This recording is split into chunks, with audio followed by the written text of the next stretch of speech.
निरामया सर्वे भद्राणि पश्यन्तु मा कश्चित् दुःखभाग् भवेत्। द्यौः शान्तिः अन्तरिक्ष शान्तिः पृथिवी शान्तिः आपः शान्तिः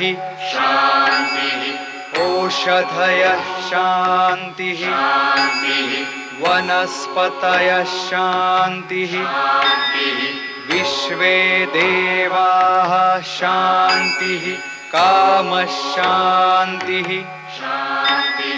क्रोधः शान्तिः ब्रह्म शान्तिः सर्वः शान्तिः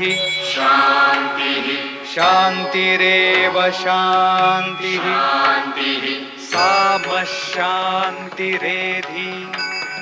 यतो यत समीहसे ततो नो अभयं कुरु शन्नः कुरु प्रजाभ्यो भयं न पशुभ्यः।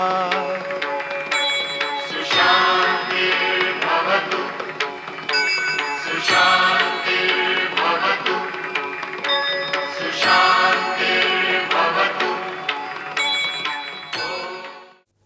नेपाल से सम्राट धनानंद का गुप्तचर लघुरुद्र पाटलिपुत्र आया। मुझे लगता है कि अब मुझे आपको अपना वास्तविक परिचय देना ही होगा। लघुरुद्र द्वारा प्राप्त सूचना अमात्य राक्षस ने महामंत्री वरुचि को दी। एक विशाल संगठन मगध की ओर बढ़ रहा है और हम अनभिज्ञ हैं महामंत्री।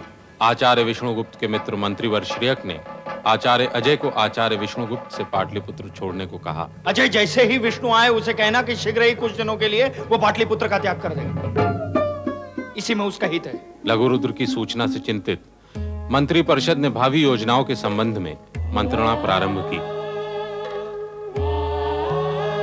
दूसरी ओर सेनापति भद्रशाल को ज्ञात होता है कि उनके साथ किसी प्रकार का छल हो रहा है। यदि वे व्यक्ति पाटलिपुत्र में है तो उसको किसी भी प्रकार ढूंढो और उसको समाप्त कर दो। महामंत्री वरुचि व आचार्य विष्णुगुप्त में पहली बार घर्षण उत्पन्न हुआ और जाते जाते विष्णुगुप्त चाणक्य कितना कह जाता है कि जो जो इस राष्ट्र की एकता व उत्कर्ष के मार्ग में बाधक हुआ वह नष्ट होगा, उसका विनाश करूंगा मैं। एक ओर आचार्य अपने भविष्य को ले निश्चिंत थे तो दूसरी ओर सिंहरण ने अश्वाध्यक्ष को फांस लिया। यदि अपने बुद्धि और सामर्थ्य पर इतना ही विश्वास है तो लो, ये प्रयोग करके भी देख लो। और इस प्रकार सिंहरण भद्रशाल तक पहुंच ही गया। क्या चाहते हो तुम? कुमार चंद्रगुप्त आपसे एक राजनैतिक समझौता करना चाहते हैं। कैसा समझौता? कुमार चंद्रगुप्त व्यर्थ रक्तपात नहीं चाहते, इसलिए वे सुगांग प्रसाद तक रक्तहीन निष्कंटक मार्ग चाहते हैं।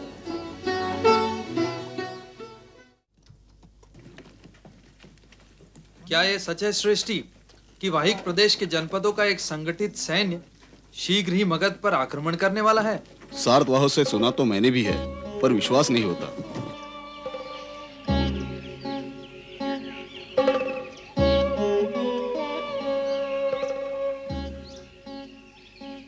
आक्रांता चुनौती कौशल को तो नहीं दे रहे हैं, ना ही उन्होंने कौशल की सीमाओं का उल्लंघन किया है, ना ही उसके मार्गों का उपयोग, ना ही उनकी कौशल से शत्रुता है।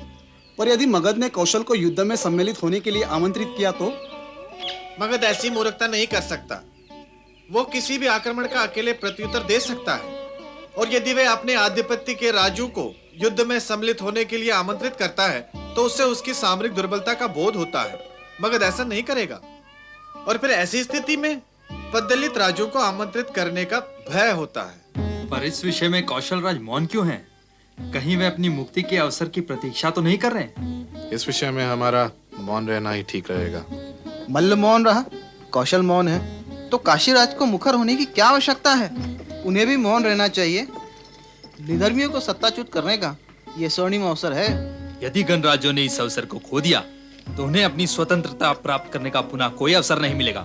अतः गणराज्य शीघ्र ही युद्ध के लिए तत्पर हो। शांति की वार्ता के पहले सामर्थ्य का प्रदर्शन आवश्यक है।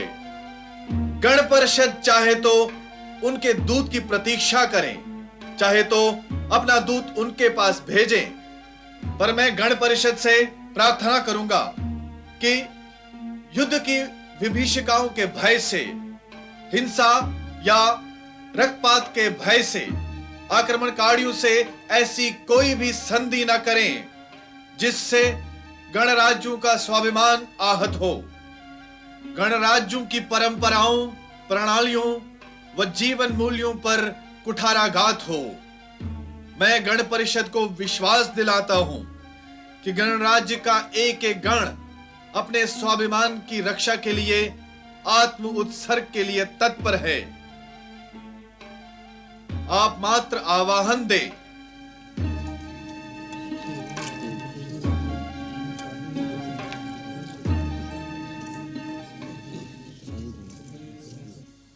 मेरे गण बंधुओं, अपने अनेक गण बंधुओं के विचार सुनने के पश्चात गण परिषद ने यह निर्णय लिया है कि गण परिषद का एक दूत आक्रमणकारियों के संगठन के नायक के पास भेज दिया जाए और उन्हें गणराज्य के प्रति उनकी नीति स्पष्ट करने को कहा जाए। यदि वे भी अन्य साम्राज्यों के भांति गणराज्य की स्वतंत्रता नष्ट करना चाहते हैं तो गणराज्य अपनी स्वतंत्रता के लिए युद्ध के लिए तत्पर हैं, और यदि वे गणराज्य की राजनीतिक परंपराओं, मूल्यों और भावनाओं का अनादर नहीं करते तो उनका स्वागत किया जाए। यदि वे हमारे लिए घातक सिद्ध नहीं होते तो हम उनके लिए बाधक सिद्ध नहीं होंगे। जय गण, जय गणराज्य। जय गणराज्य।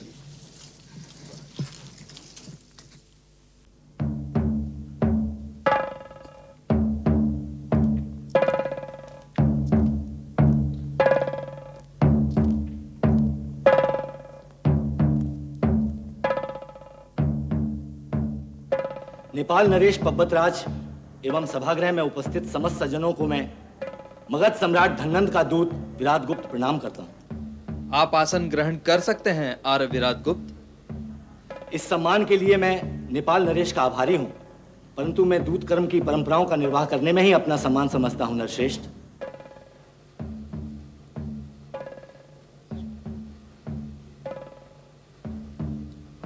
आपके शिष्टाचार से पब्बतराज प्रसन्न है आर्य विराट गुप्त। आप सम्राट धनानंद का मौखिक संदेश सुना सकते हैं। सर्वप्रथम नेपाल नरेश मगध सम्राट धननंद का प्रणाम स्वीकार करें। मगध सम्राट धननंद ने नेपाल नरेश पब्बतराज को मगध एवं नेपाल के मैत्रीपूर्ण संबंधों का स्मरण कराते हुए निवेदन करने को कहा है कि मगध एवं नेपाल के मैत्रीपूर्ण संबंधों के कारण ही नेपाल अपनी स्वतंत्रता अक्षुण्ण रखने में समर्थ रहा है। नेपाल की राजनीतिक तटस्थता की नीति के कारण ही परशुराम महापद्म नंद ने नेपाल की सीमाओं का विलय मगध की सीमाओं में नहीं किया। नेपाल की सीमाएं आज तक आक्रांताओं से इसलिए सुरक्षित रही हैं क्योंकि मगध में अद्वितीय सामर्थ्य का शासन रहा है। पर वर्तमान परिस्थितियों में नेपाल ने अपनी राजनीतिक परंपराओं, तटस्थता एवं सहिष्णुता की नीतियों का उल्लंघन कर मगध के शत्रुओं का मार्ग सरल कर मगध के सामरिक सामर्थ्य को चुनौती दी है। मगध की सत्ता नेपाल में मगध के विरुद्ध हो रहे षड्यंत्रों एवं गतिविधियों से अनभिज्ञ नहीं है। मगध की सत्ता किसी भी आक्रमण का प्रत्युत्तर देने में समर्थ है, पर शांति के प्रयासों की अपनी परंपरा का निर्वाह करने की दृष्टि से सम्राट धननंद ने निवेदन किया है कि यदि नेपाल अथवा मगध के शत्रुओं ने नेपाल की सीमा से मगध की सीमा का उल्लंघन किया तो मगध की सत्ता नेपाल के साथ भी मगध के शत्रुओं सा व्यवहार करेगी। ऐसी स्थिति में नेपाल के साथ युद्ध अपरिहार्य होगा। अतः अवांछनीय रक्तपात व हिंसा को टालने की दृष्टि से सम्राट धननंद ने नेपाल नरेश को वर्तमान परिस्थितियों में अपनी भूमिका स्पष्ट करने को कहा है। यदि नेपाल युद्ध चाहता है तो मगध भी युद्ध के लिए तत्पर है।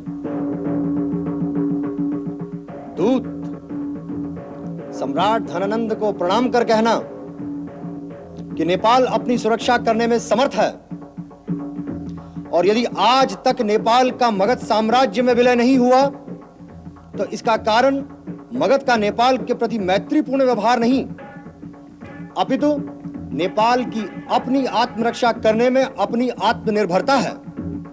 नेपाल को यदि मगध से युद्ध करना होगा तो वो मगध की अनुमति नहीं मांगेगा। सम्राट से कहना कि मगध की राजनैतिक परंपराओं की प्रशंसा कर मैं अपने शब्दों को कलुषित नहीं करना चाहता। मगध के प्रति नेपाल की भूमिका वही होगी जो वर्तमान परिस्थितियों में मगध के प्रति होनी चाहिए। और सम्राट से इतना निवेदन अवश्य करना कि यदि उनका ऐसा मानना है कि नेपाल की सीमाएं उनके सामर्थ्य से सुरक्षित रही हैं, तो वे अब अपनी सीमा की रक्षा करने को उद्यत हों। आगे समय कठिन है।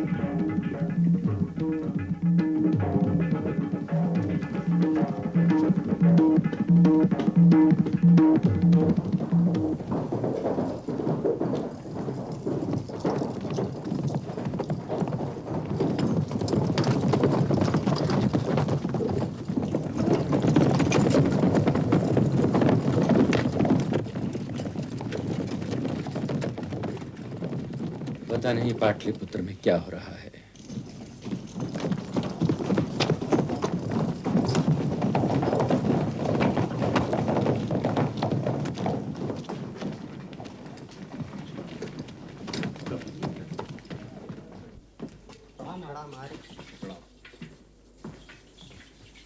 अरे भागुरायण। प्रणाम सेनाध्यक्ष। प्रणाम भागुरायण। आपने मुझे बुला लिया होता आर्य? स्वार्थ मेरा था, ऐसे में तुम्हें कैसे आज्ञा दे सकता था? आज्ञा देना आपका अधिकार है आर्य। भागुरायण, मुझे तुमसे एकांत में बात करनी है। आइए।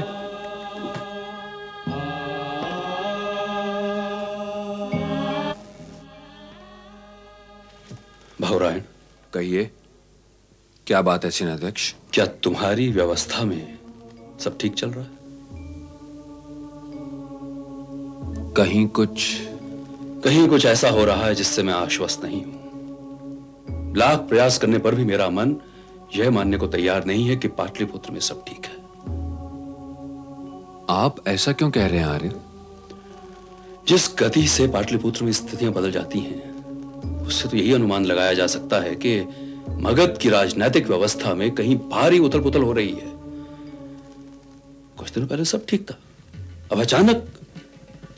आपका संकेत किसकी ओर है आर्य? मैं स्वयं किसी निष्कर्ष पर नहीं पहुंच पा रहा हूं। पर सेनापति के आचरण से मैं आश्वस्त नहीं हूं।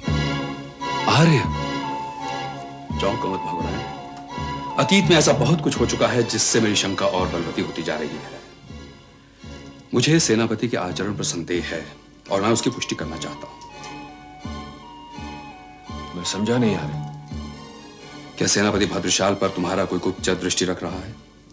नहीं आर्य, पर आप ऐसा। मैं चाहता हूं कि तुम्हारा कोई गुप्तचर सेनापति पर दृष्टि रखे। यह संभव नहीं आर्य। सम्राट भी इसकी अनुमति नहीं देंगे। मैं जानता हूं, इसीलिए मैंने व्यक्तिगत रूप से तुमसे कहने की अनधिकार चेष्टा की है। और सेनापति पर अविश्वास करने का दंड मैं जानता हूं। फिर भी मैं चाहूंगा कि तुम सेनापति पर दृष्टि रखो, क्योंकि इसका संबंध मगध की सुरक्षा से है।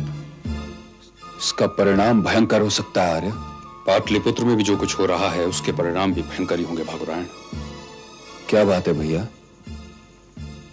आप कुछ स्पष्ट क्यों नहीं कहते? अरे भागुरायण, इस समय तुमसे तुम्हारा बंधु बात नहीं कर रहा है।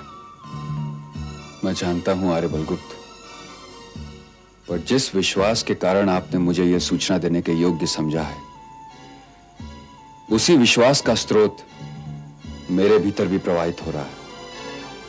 मैं जानता हूं कि सेनाध्यक्ष के रूप में मेरा बंधु ही बोल रहा है। सेनाध्यक्ष विवश है, पर मेरा बंधु सहज है।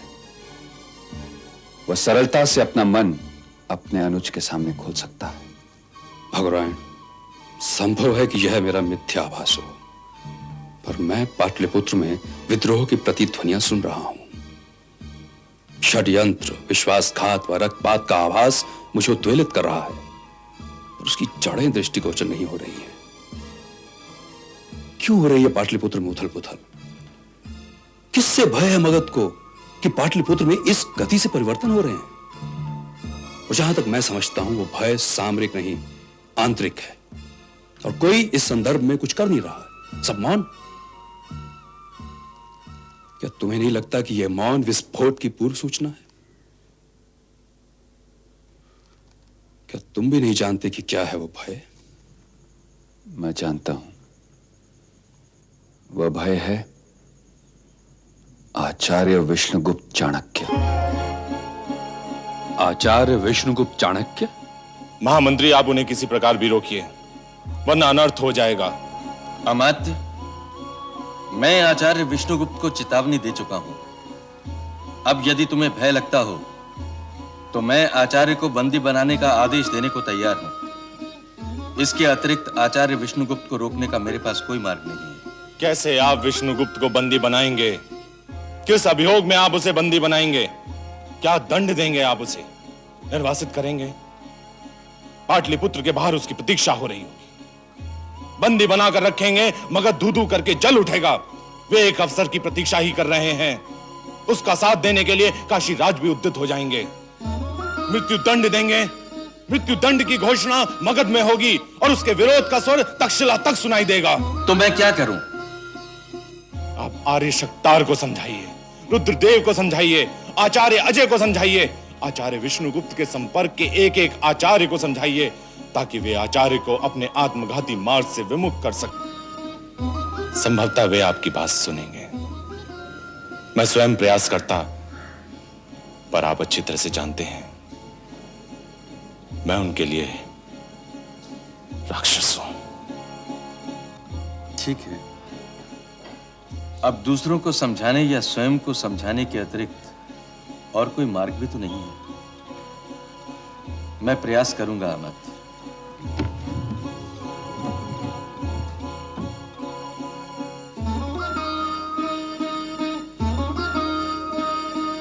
संभवतः यही है वो भय जिसके कारण मगध की व्यवस्था लड़खड़ा रही है।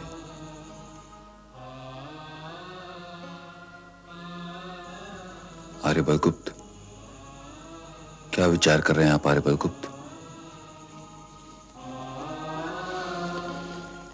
यदि यह सत्य है तो हम सबको निर्णय करना होगा कि हमें सत्य के साथ चलना है या सत्य के विरुद्ध। अर्थात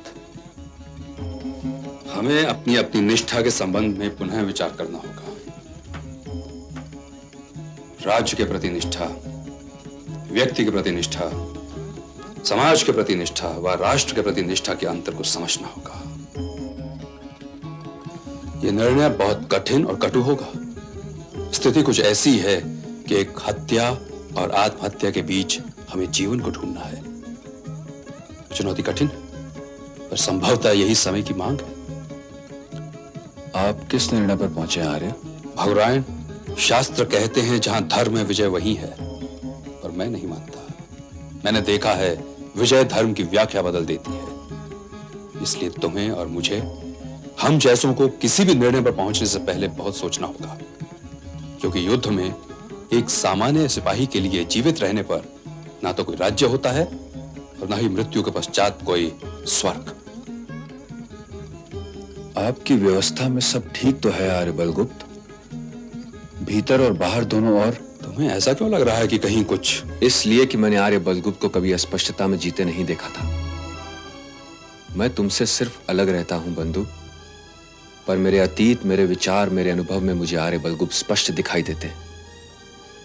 और स्पष्ट सुनाई देता है उनका वह कथन जो कभी वे कहा करते थे कि भागुरायण, न कभी राज्य की कामना करना, न कभी स्वर्ग की कामना करना, तो अपनी भूमि के कण कण को अपना कहने के अधिकार के लिए युद्ध की, क्योंकि वे राजा हैं जो स्वर्ग और राज्य के लिए युद्ध कर अपने राजधर्म का निर्वाह करते हैं। हम तो प्रहरी हैं, प्रजा हैं, युद्ध करते हैं न राज्य की कामना से, न स्वर्ग की कामना से, मिट्टी के गौरव के लिए मरते हैं।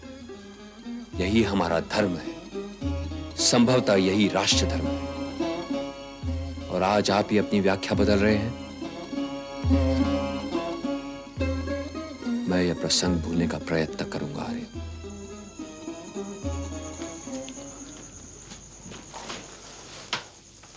मेरे लिए क्या आज्ञा आर्य?